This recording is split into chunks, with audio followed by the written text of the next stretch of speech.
Okay, well, as much as we would love to continue having a break, we also want to hear about things people think are important to share or good tips from. We have a tremendous number of sessions that we could report out from.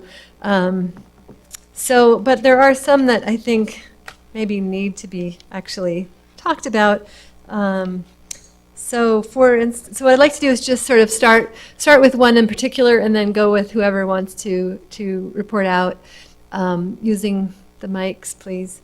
At the very least, if we don't put this on the web, if it's recorded, which it is, then I can make notes on it later. So one of the session that I would like to start with is dealing with difficult situations. Apparently they have some guidance, some tips for us. So Daphne, why don't you come on up? By the way, so these slides, we hope we will have all of the slides available online for you. So you know, not to worry if you were not able to catch the notes on them. Thanks. Okay, so when Val was wondering if we should try to do all the breakouts, I thought, well, ours was kind of a big one that other people might like to hear about and know that you would have support for just about anything that might come up. We had a wide variety of difficult situations that had come up in our REUs, and Lisa told us that NSF expects that we will have a difficult situation at some point. So that's nice to know, right? And she said to let them know if it gets really bad and we need help. I might also add that our Geo listserv is a resource because you might not be the first person who has a student who is slacking off, and you need to figure out how to deal with that. You might not be the first person who gets a student in and realizes that they don't meet NSF's qualifications. Then what do? You might not be the first person, this gets heavier as we go, who had helicopter parents and having to deal with that. Someone else might have already dealt with that.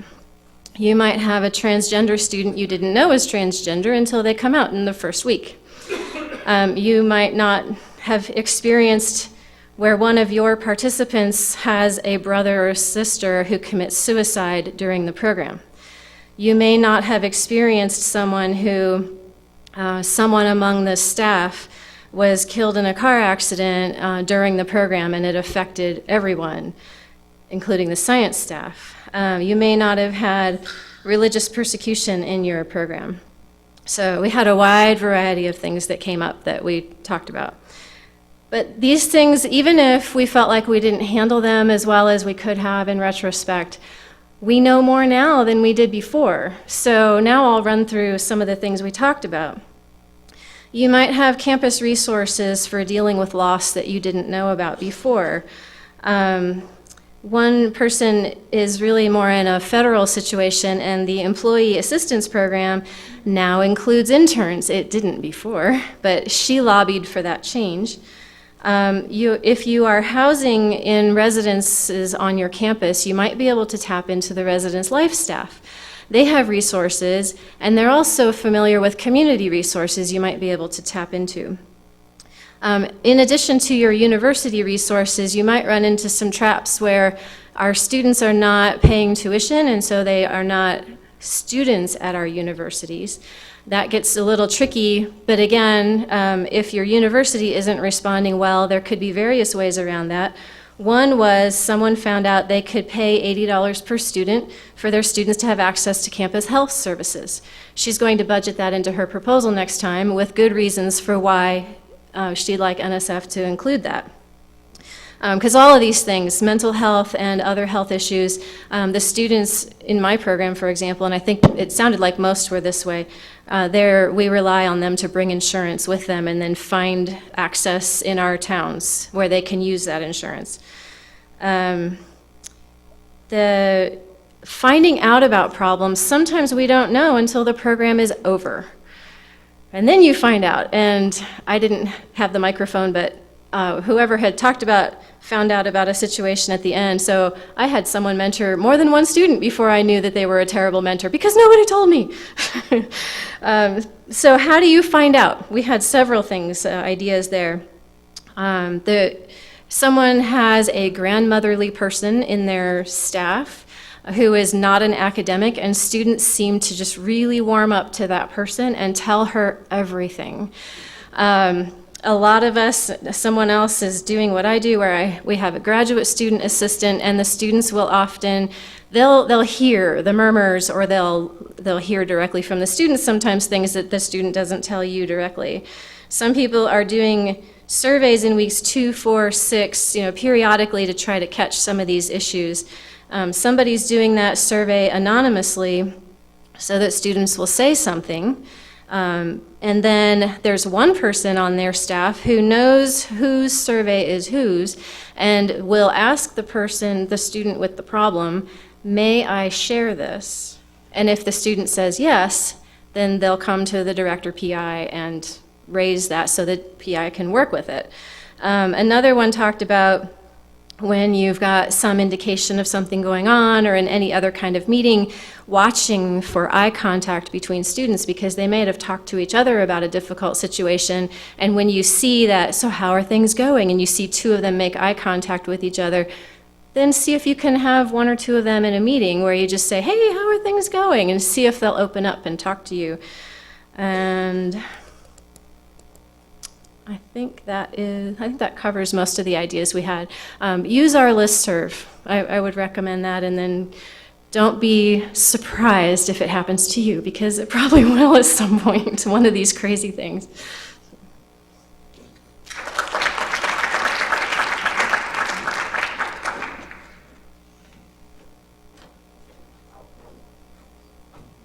Okay, would somebody like to report out on their session?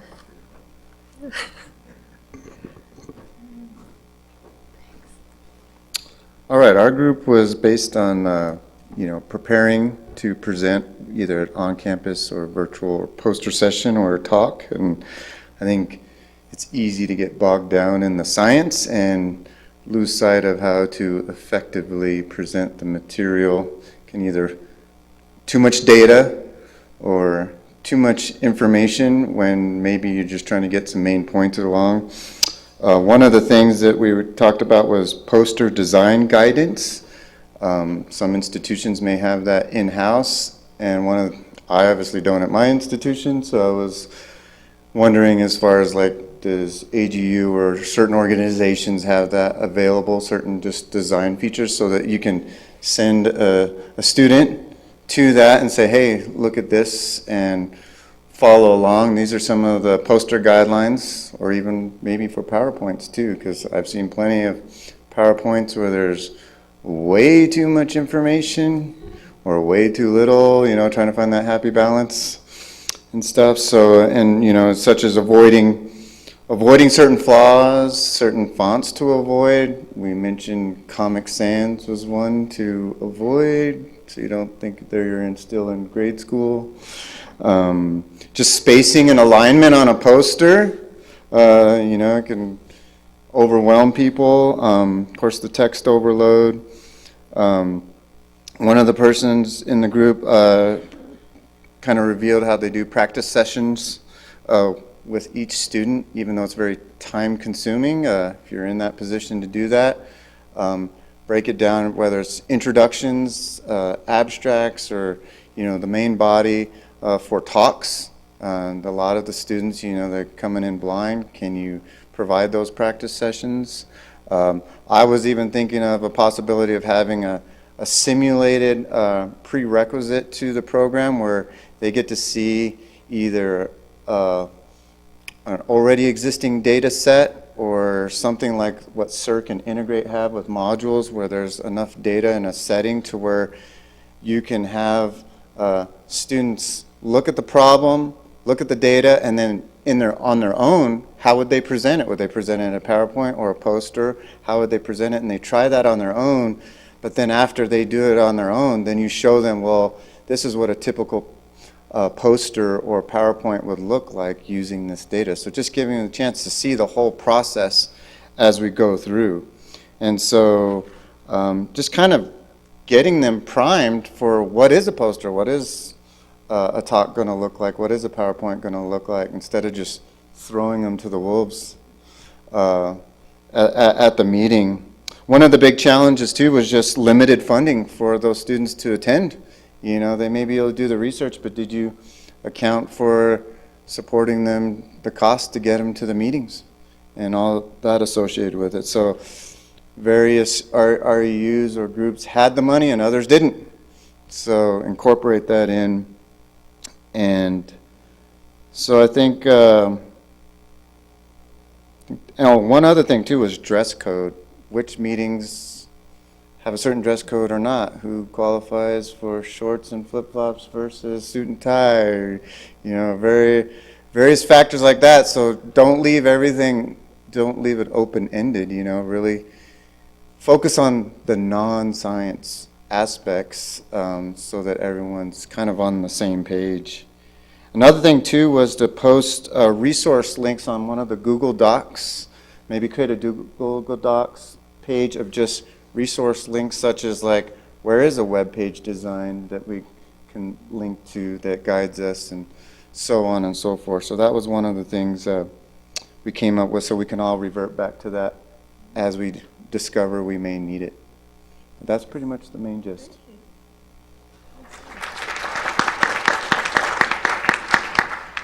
I would like to ask on the reporter from the group on administration of an REU to come up.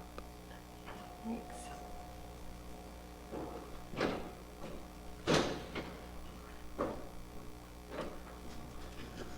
So our group was on the administration of an REU, and so there was a couple of us who have brand new ones, who we have no clue how to run these. You know, we're learning all these great ideas from you on, you know, mentorships and student, but okay, so what waiver do I need? And so what we talked about in our particular group, we had big schools and we had small institutions and kind of how they handle it. One of our big questions was about the stipends. How do all your different institutions handle this? Do you guys have them come in as a student? I know we can't pay tuition, but is how different institutions are handling how that payment is done, especially when you're the first REU at a university. There's a lot of legal issues with it. Are they coming in as a student, as an employee? Are you paying them as a fellowship? And so we talked about the positives and negatives of each one of those and the different ways that this is handled. We talked about medical insurance. You know, do you provide the medical insurance? Is it covered because they're students? Is it covered because of their parents?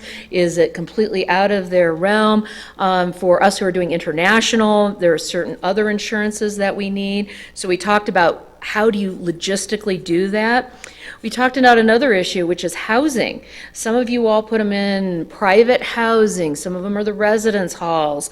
Some of them, like myself, I'm probably going to be doing a hotel at parts of it.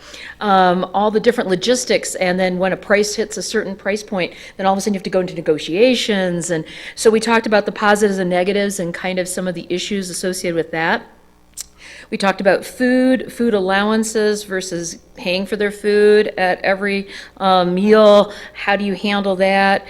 Transportation costs. You know, I knew I had to pay for the students to come and leave, but do I cover it? Do I do reimbursement? So we got a lot of ideas on that. Transportation during the REU. So can you get a van from your university? Who can drive? Those type of logistics. Risk, we talked a lot about risk, waiver forms, the different waiver forms that are maybe, if we could get copies of waiver forms from a lot of your institutions. And so our session really just said, basically, it depends on your institution. Go back to your institution and find out. But it helped us with the brand new REUs kind of get an idea of if we hit a roadblock, maybe going this direction, maybe you all have an idea of, oh, have you tried going this way instead? And maybe if you present it to your lawyers this way, they can handle it a little bit differently. And so I think one of the things that we could do is, if anywhere on the Google Docs, if anybody has any suggestions on these waiver forms or any of this, we would really appreciate it, especially all of us newbies.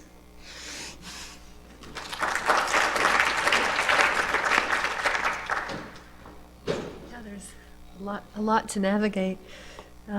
Okay, let's see. How about the mentors and preparing mentors? Who is going to, did we figure out who would be a reporter on that? Nope. Okay, next. No mentoring feedback. They're probably out there. Oh, there you are. We have a good recording and a PowerPoint, so we can share that and some notes. I'd like to ask somebody from designing an accessible REU that supports the abilities of all students to come up. You can come, Chris, it's okay.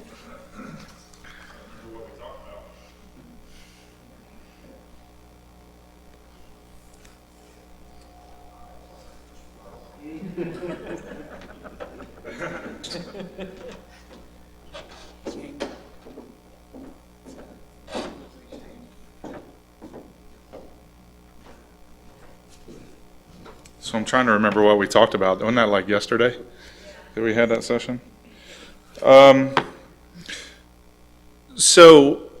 What we started off discussing was different areas of different problem areas of what. Help me out here, guys. What did we talk about? So one of the main ideas that we did, we got into looking at what's most important with an REU or with any type of a program, looking at what the main objectives are. And so once you identify your main objectives, being able to identify particular barriers. So if there might be barriers for somebody with mobility disabilities, somebody with a sensory disability, someone with a cognitive or a behavioral type of a disability. Identifying those barriers, and if the objectives can be modified to accommodate those students, and if they can, are they primary objectives, or do they become more secondary objectives? So identifying what's most important. One thing that we came up with was being able to accommodate all of your students. So if you have a student that happens to show up for your REU, hasn't necessarily disclosed any type of a disability, how do you accommodate that individual with very little notice? And we mentioned, and I'm really glad that Lisa was in there with us, because we mentioned what supports are available financially of being able to provide accommodation supports to support those students in different situations. One example that came to mind was that a student had been placed into a project that was physically demanding, but had a knee injury that he wasn't going to be able to complete that project.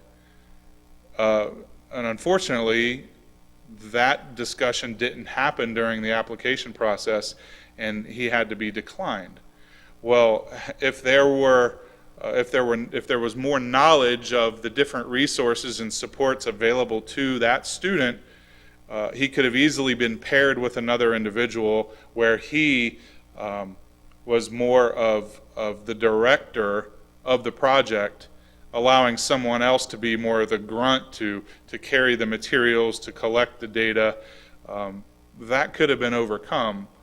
And there's other situations as well, behavioral situations where a student who might be on the autism spectrum that is not particularly comfortable with social settings, and this student might be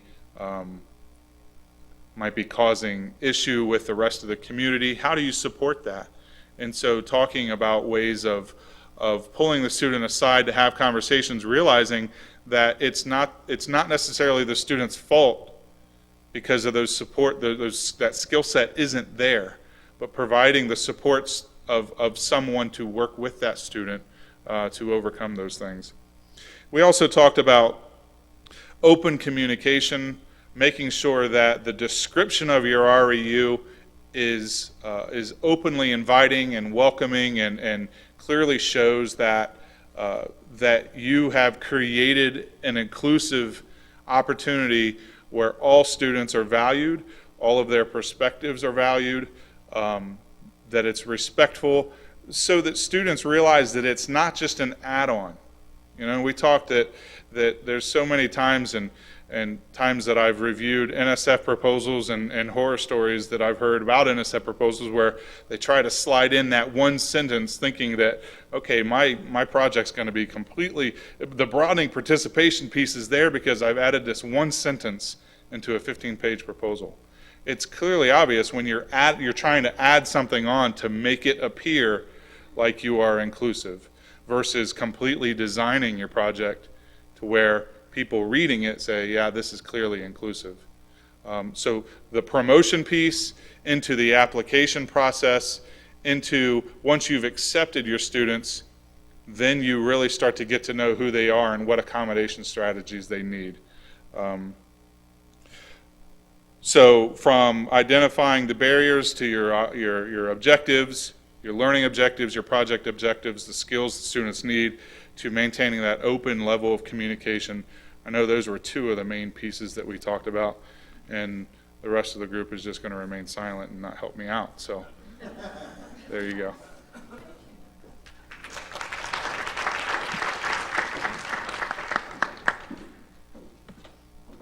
Can I ask you a question? So I'm just, what you said about writing an inclusive website, that's one of those things where I might think that what I've written is pretty good.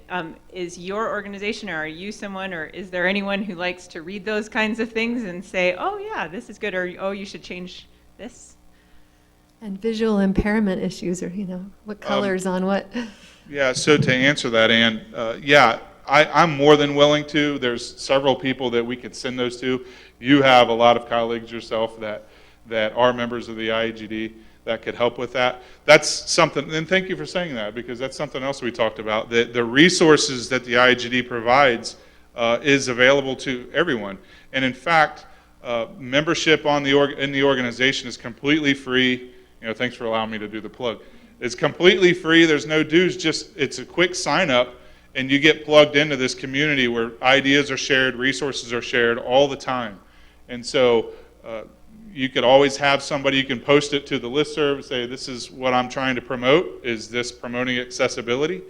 In fact, I have been working with the conference team at GSA to help them promote accessibility conference-wide.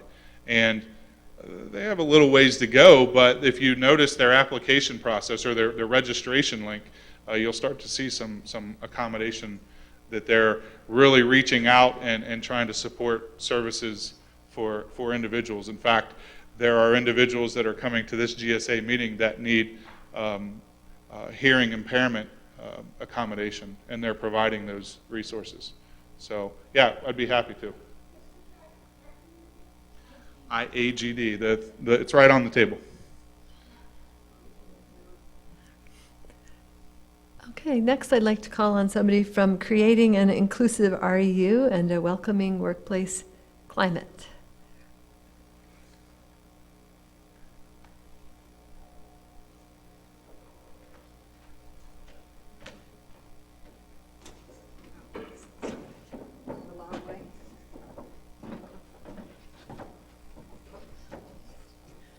Thank you. So I'm a newbie to this group, and so I was asked to provide my take on this issue. And so, first of all, I was pretty much amazed at all the things that I hadn't thought about before coming here, and it really has awakened me to a lot of new things that I need to consider. So the exercise we did in the group was, how do you describe yourself, and how would you describe someone else? How is somebody else? Oh, how someone else would describe you, and that was very informative in that we all have an opinion and a view of ourselves and other people, and we all have an identity, and it may not be apparent to everyone and the same. So we need to be very aware of that. And then we went through the whole process of the REU from advertising and recruiting to accepting to bringing them here, and then at all the different stages, how we have to be aware of inclusiveness. And that was, again, very eye-opening. And just Carolyn, sorry, is going to provide a little more details, but I just wanted to say, for me, I was taking some notes, and I just said that on the application form, it just male, female, or I describe my gender differently, and so that's a good wording. And then another thing is, how would you like to be housed in terms of dealing with housing? And so that we just had a lot of good suggestions on how you ask questions without, without assuming any bias, yes. So, and so it was very, very useful. Thank you very much, Lisa. Yes. Thanks, Lisa. It was good to get somebody's perspective who was actually there. It's helpful for me. I think a lot of what we talked about, I say, was identity and the many, many different identities that exist in students who are coming to your REU. And it's not just the obvious ones such as, race, gender identity, ability, sexual orientation, but it's also things like learning styles, and how students learn and how they interact with other people.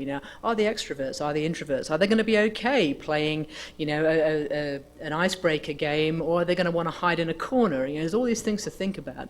So we went through all the different types of identity that exist, and you can see, on our Google document, you'll see a huge list of different identities that students might have when they're coming, many visible, many invisible. And we talked about as Lisa said, all the many places during the process where you have to be thinking about being fully inclusive. Things like religion. Ramadan at the moment is falling in the middle of summer, so it's very likely that your Muslim students may be fasting during the summer. Having a conversation with mentors about the fact that come 3 p.m. those students probably won't be firing on all cylinders is a really important conversation to have. For goodness sake, don't put pizza in front of them at 5 o'clock when the sun hasn't gone down yet. That's just cruel. So thinking about these things and thinking about the identities of students. We talked a lot about how to work with transgender students to make sure that they feel supported and fully included, and to make sure that they are comfortable in your REU. And we talked a lot about accessibility, making sure that even thinking about your website, is your website screen readable? Or students with visual impairment not actually read your website? Especially if you're using Drupal. That's an issue in Drupal for sure, or has been up till now. I'm not sure if they've fixed it in the most recent version. But then we also talked about things like tragedies. What happens when something like the Orlando shooting, happens during your REU? And one of the things we really put forward to people is that students are humans. They are entire people who are not just here for the science. They need holistic support. And it's not okay to just ignore that part of them. When students are dealing with issues such as Black Lives Matter, when they're dealing with issues such as the Orlando Pulse shooting and all these things, they are being affected by this. And it's important that you have these conversations, and it's important that you have thought about these conversations. If something like Orlando happens again, what are you going to say to your students over the summer? What is that email you're going to send out? Don't wait until it happens to plan what you're going to say. Because at that point you're scrambling and you may say it wrong. Okay? Plan in advance. Make sure you have a plan for when this happens. SOARS did a wonderful job. They brought the students together. For all of our internship groups here at NCAR, we sent an email out to them offering support for LGBT students, for Latino students, and also for Muslim students who were being targeted as people who had carried out this atrocity, and that's not okay. And so there was a lot going on there and ways in which you can support them. But don't use your discomfort with talking about things like race and LGBT issues. Don't let that stand in the way of saying something. We have huge amounts of resources, partly to educate yourselves and partly to use in educating others on the Google Docs, so please take a time and take a look at them.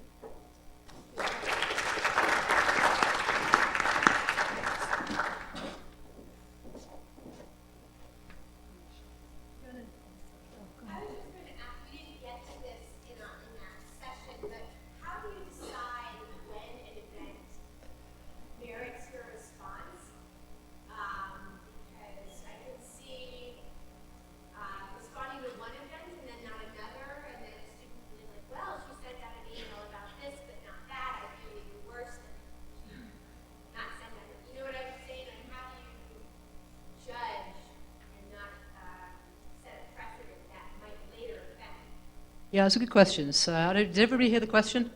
Yeah, okay. So it's a good question. I think that part of it is having your finger on the pulse of what is going on. I mean, there were two things that I saw over the summer that we really could have responded to, and that was Orlando and issues around Black Lives Matter. We sent an official email about Orlando because it was so high profile, but we had individual conversations about the shootings of Philando Castile and Alton Sterling. And we made sure we checked in with our students about those things, and we sent emails to our mentors to be aware that students may be affected by that. I think a lot of it is actually just responding to the students and making sure that you leave open communication for them, you know, and having that open door policy and letting them know at the beginning of the summer, you have this open door and you're absolutely willing to talk about anything that you want to talk about, that they want to talk about, and making sure that door is open. And I don't also have the right thing to say, but I know that Beck went into her workshop and said, I've been thinking all weekend what to say. It was, I think, after the Dallas thing, and she said, and I don't know what to say, and I'm just so sorry. And then at another point in the summer, Rebecca sent out an email that was saying, you know, acknowledging what was things were difficult in the news, and you know, that it was very sad, and that we're here for you. Please let us know if you need to talk. You know, I don't think you need to go into the issue per se at the time. Like, it's really showing that you're aware of it and it's not being ignored, and that you're there to support. Does anybody else have a thought or comment on that? Mm-hmm. Just to expand on that a little bit, I think it's important to realize that if you ignore the point when these things happen, if students are struggling with it, it makes them feel like their feelings are invalid, and that makes them feel even more excluded. So even if we talked a lot about what happens if you don't know what to say, that's okay, but to say something acknowledges that it's okay if the students are struggling with that particular event. Right. And remember Melissa talking this morning about how she felt like, oh, I don't, you know, people don't look like me, I don't feel like. So, you know, if they're ignoring something that's like super fundamental to you, that's really hard. So thanks. Okay, so last, I think, definitely not least, we have Charles, who at the last meeting broke out into a Prince song in the spring, talking about teaching scientific communication, the breakout session on teaching. And he did promise to sing Purple Rain a few months ago. Yeah, right. Okay. Well, can you describe your REU site to your neighbor in 30 seconds? That's the thing that we did in Beck and Val's workshop. And you realize that it's really very important to do that, right? I mean, we decry how science communication is so terrible in this country and typical Americans can't understand us. Well, if we don't teach our REU students how to do it, how are we going to expect any improvement to happen in the next generation? So I think if there's one big takeaway, it's that you really, really should do it in your REU sites. Now how, right? Key points and so forth. It can be formal workshops. We have syllabi available, maybe just short, fun exercises, right? Like whether you can define your thing in 30 seconds. Some of the things that Beck was describing that they were doing, the students were supposed to use other methods to communicate their research or their experiences or what they were learning, their projects, for example. Like, can you describe your research with song, right? Acid rain, you know, for example. Or could you rap it, right? I like Big Sur, no I cannot lie. Oceanographers can't deny. The ocean is deep and crustaceans creep, and you should do research with me because it's really, really neat, you know. Why not, right? Yeah, actually, no one knows this, but Sir Mix-a-Lot was a geoscientist before he went to rap. The point is, there are many different ways, and actually we were shown a lot of these ways in the experiments. That many people shared these things, and there's a lot of material online is available. But we must do it, and as was referred to earlier, yes, indeed, The communications doesn't just go about our science and about our research to people, but actually communications within our community, right? These kinds of things, issues that are big, tragedies otherwise, but communications with respect, ethically, as a community, whether or not you know what to say, the fact that you just are willing to say it and want to say it matters, and so we must do that. And there are handouts, a lot of ideas for specific activities, creative communication, whether you want to do a learn it, teach it exercise, or whether you want to teach elevator pitches, things like that. We were shown a whole lot of different things online, and not only is the PowerPoint that Beck and Val used in our communications thing available online, they also have all kinds of things which relate actually to what Rob was talking about. Templates for good posters, how to use them, ideas. There's a lot available, and you don't have to reinvent the wheel, but please, everybody, make the effort to communicate their science to people, because that really does matter. And like I said, even if it's just one session for a few minutes at a time, or a 9-week, 2-hour per week workshop thing, whatever you do matters, and it will make a difference. If we do not model and teach science communication to our students, then we will be doomed to hear science communicated by our inferiors, right? That's paraphrasing Plato. Did Plato rap? Does anybody here else have good ideas on how to sing about purple rain? Acid rain? Yeah, okay, something. I don't know. Tonight we're going to party like it's 1999. But that's for dinner, right? Okay. Anyway, that's all. Thanks.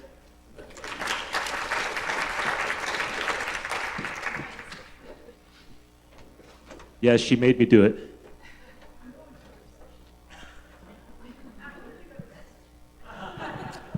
You are quick, man. Okay. All right, so that's the end of the reporting out.